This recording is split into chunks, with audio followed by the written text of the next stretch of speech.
दुःखेषु अनुद्विग्नमनः सुखेषु विगतस्पृहः वीतरागभयक्रोधः स्थितधीर्मुनिरुच्यते। दुःखेषु अनुद्विग्नमनः सुखेषु विगतस्पृहः वीतरागभयक्रोधः स्थितधीर्मुनिरुच्यते। अर्थात भगवान श्री कृष्ण कहते हैं, जो त्रय तापों के होने पर भी मन में विचलित नहीं होता अथवा सुख में प्रसन्न नहीं होता और जो आसक्ति, भय और क्रोध से मुक्त है, वो स्थिर मन वाला संत कहलाता है। तो भगवान यहाँ एक बड़ी बात कहते हैं कि जो व्यक्ति 3 तापों के होने पर भी विचलित नहीं होता। 3 ताप क्या है? वो 3 ताप 3 ताप अर्थात 3 प्रकार के दुख, अधिभौतिक, अधिदैविक और आध्यात्मिक दुख।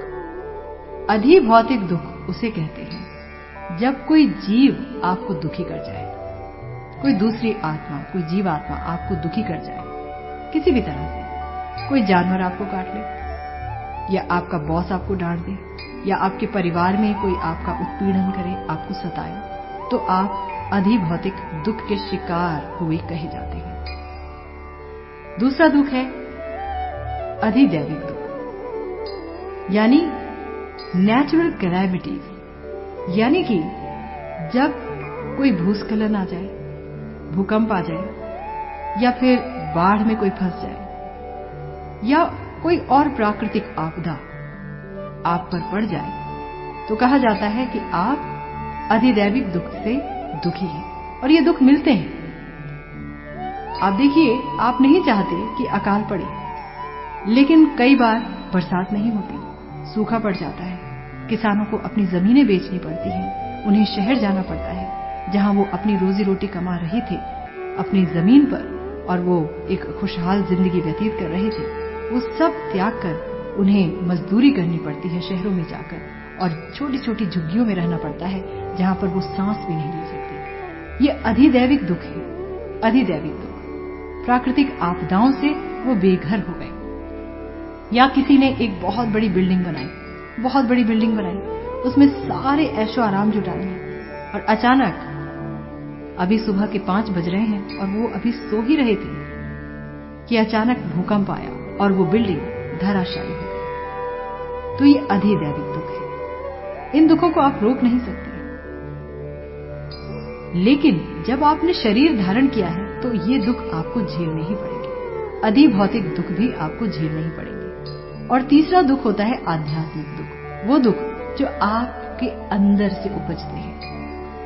आप बैठे बैठे उदास हो जाते हैं, किसी ने आपको कुछ नहीं कहा, कहीं से कोई प्राकृतिक आपदा नहीं आई, कोई बीमारी भी नहीं है आपको, लेकिन अचानक यूं ही मन उदास हो गया, किसी को देखकर मन उदास हो गया, या ईर्ष्यालु हो उठा।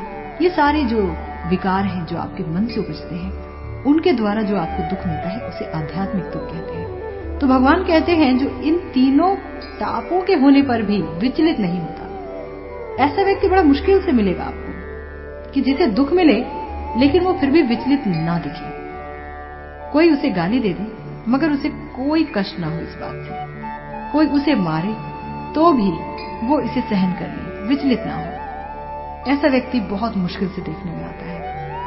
या ऐसा व्यक्ति जिस पर प्राकृतिक आपदाएं टूट पड़े, वो घर से बेघर हो जाए लेकिन उसकी आंखों से आंसू ना बहे और वो ये कहे जैसी हरी इच्छा, तो ऐसा व्यक्ति धीर कहा जाता है, मुनि कहलाता है। मुनि वो जो कि शुष्क चिंतन के लिए मन को अनेक प्रकार से उद्वेलित करे किंतु किसी तथ्य पर ना पहुंच सके। कहा भी जाता है कि प्रत्येक मुनि का अपना अपना दृष्टिकोण होता है। तो जो स्थित धीर मुनि है वो सदा कृष्ण भावना भावित रहता है, क्योंकि वो अपना चिंतन सृजनात्मक तरीके से पूरा कर चुका होता है। उसे पता होता है कि भगवान श्री कृष्ण ही एकमात्र उसके आश्रय स्थल है। उसे पता होता है कि भगवान श्री कृष्ण ही एकमात्र उसके सर्वे सर्वा है।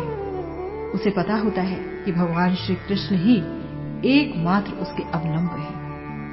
तो ऐसा व्यक्ति भगवान श्री कृष्ण के चरणों को नहीं छोड़ता और ऐसा ही व्यक्ति जो जानता है कि मेरा एकमात्र सच्चा रिश्ता भगवान से है, भगवान श्री कृष्ण से है, वो किसी भी प्रकार के दुख से दुखी नहीं होता और सुख से प्रसन्न भी नहीं होता।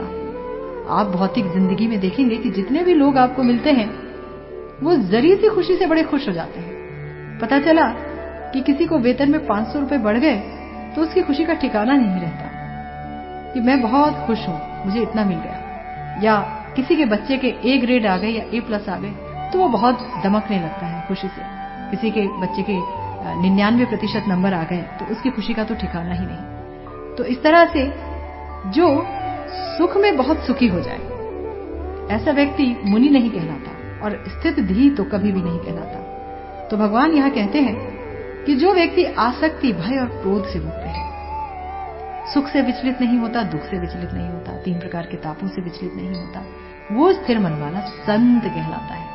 क्योंकि ऐसा ही व्यक्ति संत कहलाता है जो आसक्ति, जिसे किसी से ऐसा गहरा लगाव नहीं है, गहरा प्रेम नहीं है कि वो प्रेम उसे अंधा कर जाए, आसक्ति नहीं है। और डर भी नहीं है कि हाँ जी यहां मेरा नुकसान हो जाएगा या वो मुझे मार देगा या वो मेरा बुरा कर देगा। क्योंकि जब आपने भगवान को अपना सब कुछ बना लिया, जब आप भगवान के हो गए तो दुनिया से क्या डरना।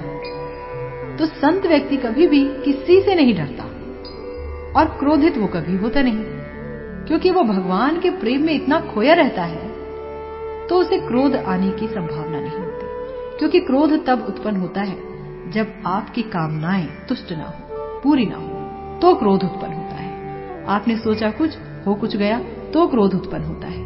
लेकिन भगवान का भक्त कुछ सोचता ही नहीं, जो सोचता है भगवान के लिए सोचता है और भगवान के साथ उसका इतना सुंदर विनिमय होता है कि क्रोधित होने का सवाल ही नहीं उठता।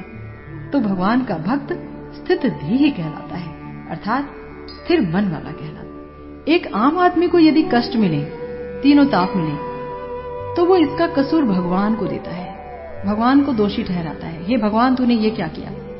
लेकिन एक भक्त कहता है कि जो कुछ हो रहा है मेरे पूर्व जन्म के कर्मों के द्वारा हो रहा है। मैंने इतने बुरे कर्म किए हैं कि मुझे तो बहुत ज्यादा पीड़ा मिलनी चाहिए थी, पर भगवान की कृपा से जो कुछ मिल रहा है वो बहुत कम है, भगवान ने कृपा की है। तो अपने पूर्व पापों के कारण वो अपने को अधिक कष्ट के लिए योग्य मानता है, लेकिन फिर सोचता है कि मेरे तो सारे दुख भगवान की कृपा से थोड़े से रह गए। और जब वो सुखी होता है तो अपने सुख के लिए खुद को वो अयोग्य मानता है और उसका श्रेय भी भगवान को देता है। और ये एक भक्त का लक्षण होता है, बहुत ही सुंदर लक्षण होता है।